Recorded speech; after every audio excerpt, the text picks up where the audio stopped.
दोस्तों, कल हम लोगों ने पाठ 12 प्रेरणा स्रोत मेरी माँ पढ़ा था। इसमें एपीजे अब्दुल कलाम के बारे में बताया गया है। उसमें एक भाग में हमने आधा पाठ देख लिया था, आज दूसरा भाग उसका देखेंगे। आशा है आप सब लोगों को अच्छा लगा होगा। जिन्होंने भी मेरा चैनल सब्सक्राइब किया है वो प्लीज़ अपना नोटिफिकेशन ऑन रखिए ताकि मेरा वीडियो आप लोगों तक समय से पहुंच सके। तो आइए देखते हैं क्या दिया है उसमें। कल जो हमने पढ़ा था उसमें जब कलाम जी हैं पढ़ने के लिए जाते हैं तो उनके मन में उनकी माता की बहुत सारी यादें बसी होती हैं, जिसमें वो सराबोर थे अर्थात डूबे हुए थे। कोई भी बच्चा जब पहली बार घर छोड़कर बाहर अकेला रहने के लिए जाता है तो उसे सबसे ज़्यादा घर से दूरी और माँ की कमी खलती है। माँ से बच्चे के मन का तार जुड़ा होता है। नन्हे बालक कलाम का माँ के प्रति यही भाव उसके बड़े होने के साथ साथ और भी गहरा होता गया। हम देखते हैं जब कोई भी बच्चा घर से दूर जाता है, जब छोटा बच्चा स्कूल भी जाता है तो वह क्या करता है, अपनी माँ का आंचल पकड़ के रोने लगता है, क्योंकि उसका जुड़ाव अपनी माँ से बहुत रहता है। और जब वह दूर जाता है तो दूरी जो होती है माँ से और अपने घर से भी ज़्यादा होती था। इसी तरह कलाम का भी माँ के प्रति यह स्वभाव उनके बड़े होने के साथ साथ बढ़ता गया। यही भाव उसकी माँ कविता में दिखती है। उनका जो अपने माँ के प्रति भाव था वो उनकी कविता जो है माँ उसमें दिखाई पड़ती है। माँ कविता का छोटा सा अंश यहाँ दिया गया है। समंदर की लहरें सुनहरी रेत, श्रद्धानक तीर्थयात्री रामेश्वरम, दीप की वह छोटी पूरी दुनिया, सब में तू निहित है, सब तुझ में समाहित, तेरी बाहों में पला मैं, मेरी कायनात रही तू। जब छिड़ा विश्व युद्ध छोटा सा मैं, जीवन बना था चुनौती जिंदगी अमानत, मीलों चलते थे हम पहुँचते किरणों से पहले। ये उनकी लिखी हुई एक कविता का छोटा सा अंश है। कविता का नाम था माँ। इसमें उसने बताया है कि कैसे उसमें वो समाहित हो चुके हैं अपनी माँ के एक छोटी सी दुनिया में।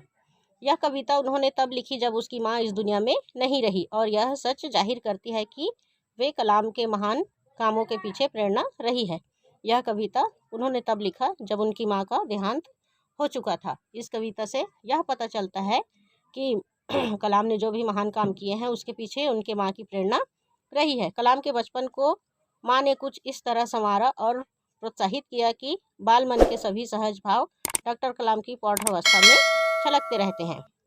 उनकी माँ ने जो है उनका बचपन इस तरह से संवारा है कि अभी इस उम्र के पड़ाव में छलकते दिखाई देते थे।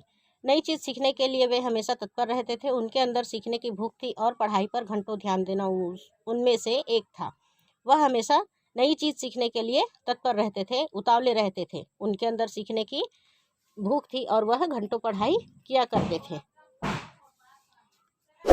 एक कार्यक्रम को संबोधित करते हुए डॉक्टर एपीजे अब्दुल कलाम ने जीवन के सबसे बड़े अफसोस का जिक्र किया था। वह एक कार्यक्रम को संबोधित कर रहे थे जिसमें उन्होंने जीवन के सबसे बड़े अफसोस का जिक्र किया था। उन्होंने कहा था कि वह अपने माता पिता को उनके जीवन काल में 24 घंटे बिजली उपलब्ध नहीं करा सके। उन्होंने कहा था कि मेरे पिता जैनु लाबद्दीन 103 साल तक जीवित रहे।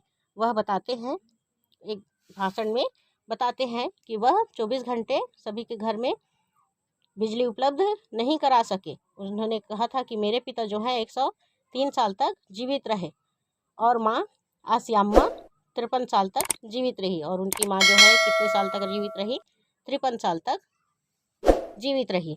उन्होंने भारतीय छात्रों को अपना संदेश देते हुए कहा था, उन्होंने भारतीय छात्राओं को अपना एक संदेश दिया था। उसमें कहा था, सपने वे नहीं होते जो रात को सोते समय नींद में आए, सपने वे होते हैं जो रातों में सोने नहीं देते। वह संबोधित करते हुए कहते हैं कि सपने हमारे वो नहीं होते हैं जो नींद में आए, सपने वे होते हैं जो हमें सोने नहीं देते। अर्थात सपना ऐसा पालना चाहिए जिससे नींद भी खो जाए और सपने पूरे करने के लिए हम तत्पर हो जाए। इंतजार करने वाले को सिर्फ उतना ही मिलता है जितना कोशिश करने वाले छोड़ देते हैं।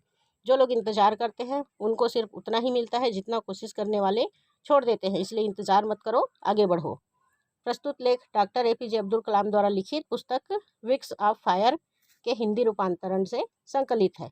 यह जो हमने पाठ पढ़ा है वह एपीजे अब्दुल कलाम के द्वारा लिखित एक पुस्तक जिसका नाम विंग्स ऑफ फायर था, उनके हिंदी रूपांतरण का अंश था। तो ये था हमारा पाठ 12 प्रेरणा स्रोत मेरी माँ।